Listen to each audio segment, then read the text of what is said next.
जो दक्षिण का हिस्सा है इसको हम कहते हैं गोंडवाना लैंड, और भारत जो है वो गोंडवाना लैंड का ही पार्ट है, तो इसे कहते हैं गोंडवाना लैंड।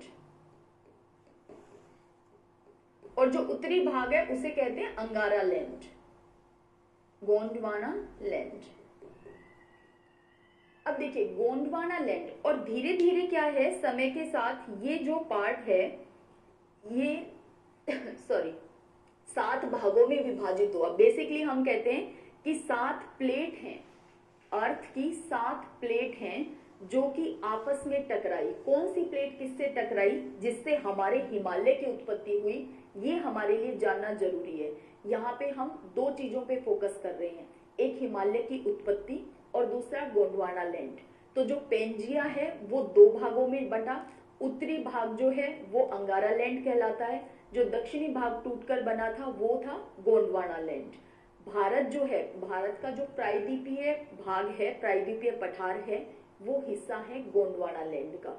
अब आप ये देखिए कि ये जो प्लेट टेक्टोनिक थ्योरी आपने सुना होगा नाम, तो प्लेट टेक्टोनिक थ्योरी ये कहती है कि ये जो 7 प्लेट थी इसमें से एक प्लेट थी यूरेशियन प्लेट, यूरेशियन प्लेट, जिससे अब हम इस प्लेट को थोड़ा सा यूं स्ट्रक्चर में मान लेते हैं कि ये यूरेशियन प्लेट थी, जिससे जाकर के इंडो ऑस्ट्रेलियन प्लेट टकराई, इंडो ऑस्ट्रेलियन प्लेट।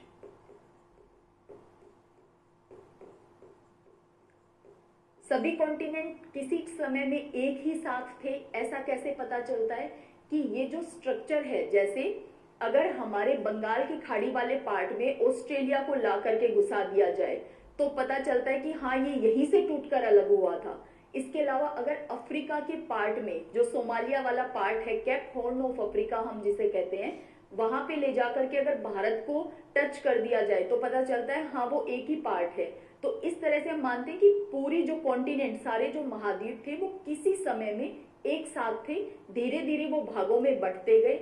ये इनको हम कहते हैं प्लेट्स की, एक थी यूरेशियन प्लेट, एक इंडो ऑस्ट्रेलियन प्लेट, और ये प्लेट आज भी आपस में टकरा रही हैं। इसीलिए आप सुनते हैं ना कि हिमालय का लगातार उत्थान होता जा रहा है, हाइट जो है वो हिमालय की बढ़ती ही जा रही है। उसके पीछे यही कारण है कि एक है इंडो ऑस्ट्रेलियन प्लेट, इसको भी हम कुछ प्लेट की स्ट्रक्चर में जान लेते हैं।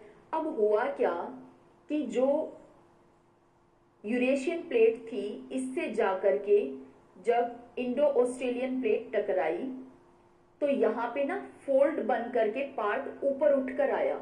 जब 2 प्लेट आपस में टकराई तो नीचे का पार्ट उठ करके ऊपर आना शुरू हुआ और वो लगातार फोल्ड हो करके, क्योंकि टकराने पे क्या है, दबाव और बल भी तो कार्य कर रहा है, इसका इधर इसका इधर, तो धीरे धीरे यूं फोल्ड हो करके जो स्ट्रक्चर ऊपर उठकर आई वो है हमारा हिमालय।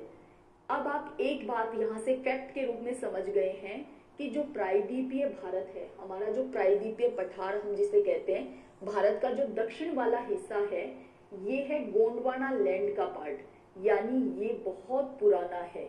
ये तब से है जब से पूरी ये जो प्लेट्स हैं, ये जितने भी कॉन्टिनेंट है वो सारे एक साथ थे, तब से ये पार्ट है गोंडवाना लैंड का पार्ट है प्रायद्वीपीय पठार, और ये तब से एग्जिस्टेंस में है।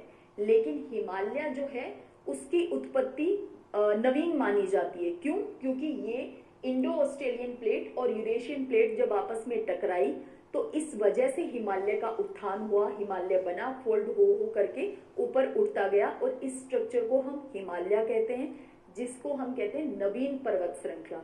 तो अब आप आई होप कभी नहीं भूलोगे, और हमने प्लेट टेक्टोनिक थ्योरी को बहुत बहुत ही शॉर्ट में समझा है। लेकिन हाँ, अभी हमारे लिए काम की यही चीज थी कि भाई हिमालय का उत्थान कैसे हुआ, क्योंकि वलन हो करके बना है तो हम इसे कहते हैं वलित पर्वत श्रृंखला है। आई होप अब आपको ध्यान रहेगा। हिमालय जो है वो पश्चिम से लेकर के पूर्व दिशा में, यानी सिंधु नदी से लेकर ब्रह्मपुत्र तक इसका विस्तार है। हिमालय की अगर लंबाई में, हिमालय के फैलाव को अगर हम लंबाई में देखें तो वो लगभग 2400 किलोमीटर की लंबाई है। इसकी चौड़ाई की अगर हम बात करें तो जैसे पश्चिम से हम पूर्व की तरफ बढ़ते जाते हैं, जम्मू कश्मीर से अरुणाचल प्रदेश की तरफ, तो ये धीरे धीरे ये जो स्ट्रक्चर है ये इस शेप में आता जाता है कि जम्मू कश्मीर में इसकी चौड़ाई ज्यादा है और अरुणाचल के पास आते आते इसकी चौड़ाई कम होती जाती है। ये हम यूं समझ सकते हैं इस वाले। तो ये जो वेड्थ है, ये जो चौड़ाई है, ये यहाँ पे है 400 किलोमीटर जम्मू कश्मीर वाले रीजन में। और अगर हम बात करें अरुणाचल प्रदेश, तो यहाँ पे इसकी औसत चौड़ाई जो है वो 150 किलोमीटर के पास आ जाती है। तो आप समझ पा रहे हैं कि इसकी वेड्थ जो है वो पश्चिम में यानी जम्मू कश्मीर वाले रीजन में ज्यादा है, और जैसे जैसे हम पूर्व की तरफ बढ़ते हैं अरुणाचल प्रदेश की तरफ, इसकी चौड़ाई कम होती जाती है। तो ये हिमालय के बारे में कुछ बेसिक फैक्ट हैं जिनको हमने देखा। अब हम देखते हैं हिमालय की लोकेशन, स्थिति भारत के मैप पे। देखिए यहाँ पे अलग अलग कलर्स का मैंने यूज किया है ताकि आपके लिए जानना थोड़ा सा आसान हो जाए और थोड़ा सा इंटरेस्टिंग लगे, कलरफुल लगे। देखिए सबसे पहले हम बात करते हैं ट्रांस हिमालय, क्योंकि ट्रांस हिमालय को हिमालय का भाग नहीं माना जाता।